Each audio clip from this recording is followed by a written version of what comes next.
자, 함께 만드는 안전한 세상 시간입니다. 운전으로 목적지까지 도달하기 위해서는 반드시 하게 되는 것 중에 하나가 바로 진로 변경일 텐데요. 진로 변경. 그래서 오늘은 이 올바른 진로 변경과 또 안전운전에 대해서 도로교통공단 인천지부 김태환 교수와 이야기 나눠보도록 하겠습니다. 자, 김태환 교수님 안녕하세요. 네, 안녕하십니까. 예, 어떻게 잘 지내시고 계시죠? 바쁘게. 예, 잘 지내고 있습니다. 예. 운전을 해서 목적지까지 가기 위해서는 여러 차례의 진로 변경과 또 뭐 좌회전, 또 우회전 등 그 방향을 변경을 해야 하는 경우가 또 많은데 이 진로 변경의 올바른 방법에 대해서 먼저 좀 우리 교수님께서 좀 말씀 좀 해주시죠. 예, 도로교통법에서는 진로 변경에 대해서 두 가지 조항으로 언급을 하고 있습니다. 우선 진로 변경이 가능한 장소인가의 여부인데요. 도로교통법 제14조에 따라서 차마의 운전자는 안전 표지에 따라서 진로 변경이 금지가 된 곳에서는 진로를 변경할 수 없습니다. 여기서 진로 변경이 금지가 된 곳이라는 것은 교차로 또는 횡단보도, 교량이나 터널 등 노면 표시가 백색 실선으로 그려진 곳을 뜻합니다. 두 번째로는 진로 변경이 가능한 시기인가의 여부인데요. 도로교통법 19조에 따라서 진로 변경이 가능한 백색 점선 구간일지라도 다른 차량의 정상적인 통행에 장애를 줄 우려가 있을 때에는 진로 변경을 해서는 안 된다라고 조항이 나와 있습니다.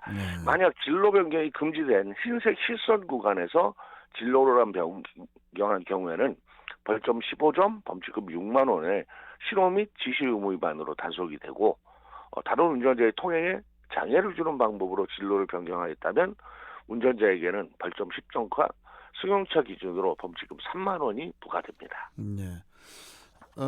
때와 시기를 가려서 진로 변경을 해야 한다는 그런 말씀이신데, 자, 그러면은 이 진로 변경을 할 때 이 방향 지시 등은 반드시 켜야 하는데, 그런데 이제 방향 지시 등을 안 켜는 그 운전자도 많고, 또 방향 지시 등을 그냥 켜자마자 바로 들어오는 그런 경우에 운전자가 당황하거나 또 사고가 날 확률도 또 높아질 것 같은데 이 부분도 좀 짚어주세요. 예, 진로 변경할 경우에는 반드시 잊지 말아야 할 것이 방향지시등의 작동입니다. 모든 차의 운전자는 진로를 바꾸려고 하는 경우에는 그 행위를 하려는 지점에 이르기 전 30m 전방에서, 고속도로에서는 100m 전방에서 손이나 방향지시기 등 또는 등화로서 그 행위가 끝날 때까지 신호를 하여야 한다라고 명시되어 있습니다.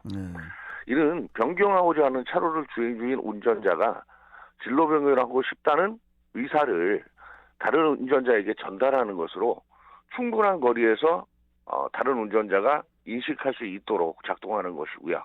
특히 이 방향지시의 의미를 배려의 요청이 아닌 나의 권리라고 생각하는 운전자로 인해서 보복운전이 끊어지지 않고 발생하고 있습니다. 자, 방향지시등은 내가 진로를 변경하겠다, 내가 작동을 했는데 비켜주지 않았다, 양보해주지 않았다라는 이유로 보복운전이 이루어지는 경우가 많은데, 그렇죠. 예, 방향지시등은 상대편 운전자에게 배려를 요청하는 것이지 나의 권리를 주장하는 것이 아니라는 것을 정확하게 해야 할 것 같습니다. 그러니까 배려를 요청을 했는데 그 배려 요청을 안 들어줬을 때, 그러니까 서운하고 화가 나니까 이제 보복 운전을 하는 경우가 있는데, 그리고 이 고속도로에서 이렇게 급정체가 시작될 경우에 정체가 시작될 때 이렇게 사고 예방을 위해서 비상등을 작동한 상태에서 이렇게 차로 변경을 하는 그런 차량들, 그런 운전자도 가끔 만나게 되거든요. 참 그럴 때 예측이 불가능한 그 행위라 그렇죠. 매우 위험할 것 같거든요. 예, 급정체 구간이나 선행사고를 발견하고 비상등을 작동시킨 상태에서 본인은 방향시등을 작동을 했다.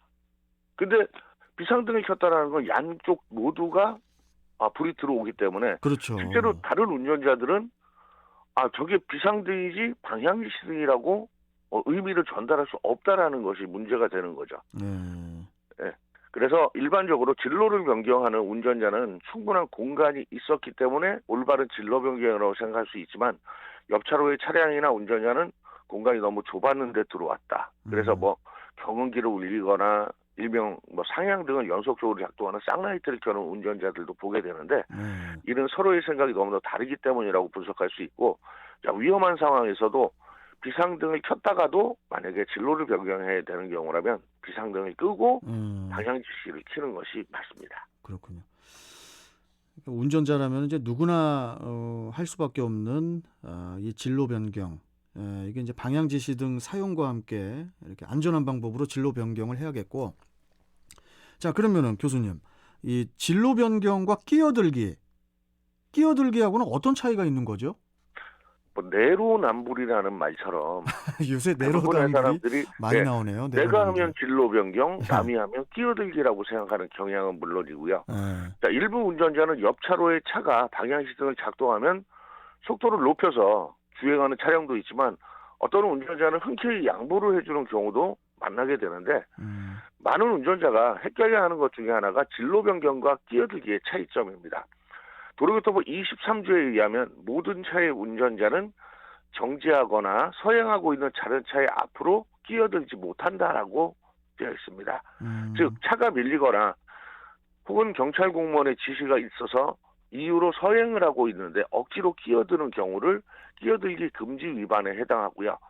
이때 노면 위의 차선이 점선일지라도 마찬가지로 끼어들기 위반에 해당이 되는 것입니다. 쉽게 얘기해서 진로 변경은 정속으로 주행하고 있을 때 충분한 공간을 유지하며 차로를 변경하는 것을 얘기하고요.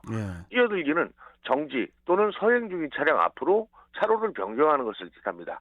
만약 끼어들기 위반을 하게 되면 승용차, 승합차 모두 벌점 없이 범칙금 3만 원이 부과가 되고요.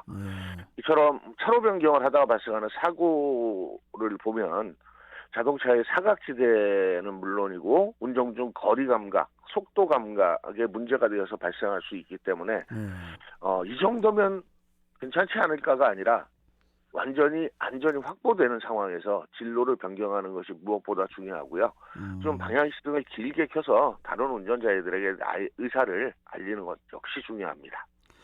우리 저 스프링 플라워즈님께서 유튜브 지금 댓글창에 교수님, 교수님께 지금 저 이런 말씀하시네요. 저기 외국처럼 차량 앞에다가 넘버를 달게 하고 넘버는 우리도 그렇게 달려 있는데 그 폭주 오토바이 감시 카메라도 만들어야 교통사고도 안 나는 거 아닌가요? 이렇게 좀 문자를 주셨는데 외국처럼이라는 게 무슨 의미인지 스프링님 앞에다가 넘버를 다는 게 모든 차량들이 앞뒤 다 넘버가 달려 있지 않나요? 넘버가 지금 이제 이륜 자동차 원동기 장치 자전거는 이제 뒤에만 달려 있기 때문에 그걸 말씀하신 거군요. 예. 그리고 이제 뭐 속도 위반이나 이런 거를 이제 피해갈 수 있다라는 그런 것 때문에 그 오토바이들 특히 요즘에 그 배달 대행업이 굉장히 증가되면서 그러니까요. 저희 교육장 법규 준수반에 오시던 그 운전자들을 보면 예전에는 거의 대부분이 승용차였는데 요즘에는 저희가 교육을 진행할 때 뭐 오토바이가 뭐 5대에서 10대씩. 근데 또 이분들 같은 경우에는 탕뛰기라는 개념을 가지고 있지 않습니까? 내가 몇 건 일을 하느냐에 따라서 수익이 결정이 되다 보니까 맞습니다. 그 욕심 때문에 이렇게 과속이라든가 이런 걸 하는데요.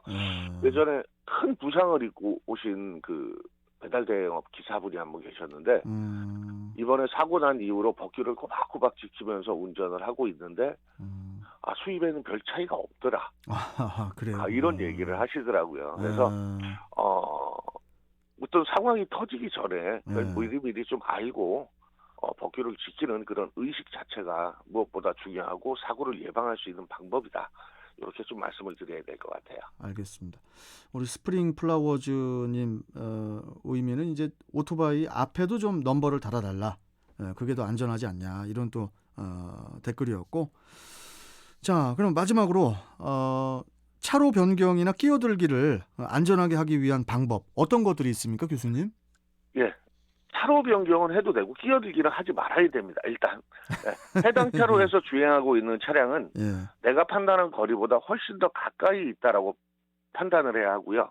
그 거리의 2배 정도의 거리나 차이가 있을 경우에 차로 변경을 해야 합니다. 그리고 대상 차량의 속도가 같거나 빠르게 차로 변경이 끝나야지만 이 같은 사고가 발생하지 않을 것이기 때문에 예. 상대 차량의 흐름을 방해하는 이런 불가피한 차로 변경이라면 반드시 해당 차량을 보내고 차로 변경을 기회를 살펴야 합니다. 네. 그리고 만약 사고 발생 시에는 가해자 피해자를 구분하기 전에 자신의 권리만을 찾지 말고 의무를 다하는 교통의 흐름을 끊지 않는 이런 운전이 무엇보다 중요할 것으로 판단됩니다. 알겠습니다. 자, 오늘은 올바른 진로 변경과 안전 운전에 대해서 알아봤습니다. 자, 교수님 오늘 말씀 잘 들었고요. 다음 주에 또 뵙겠습니다. 고맙습니다. 네, 감사합니다. 예. 자, 도로교통공단 인천지부 김태환 교수와 함께했습니다. 자, 이제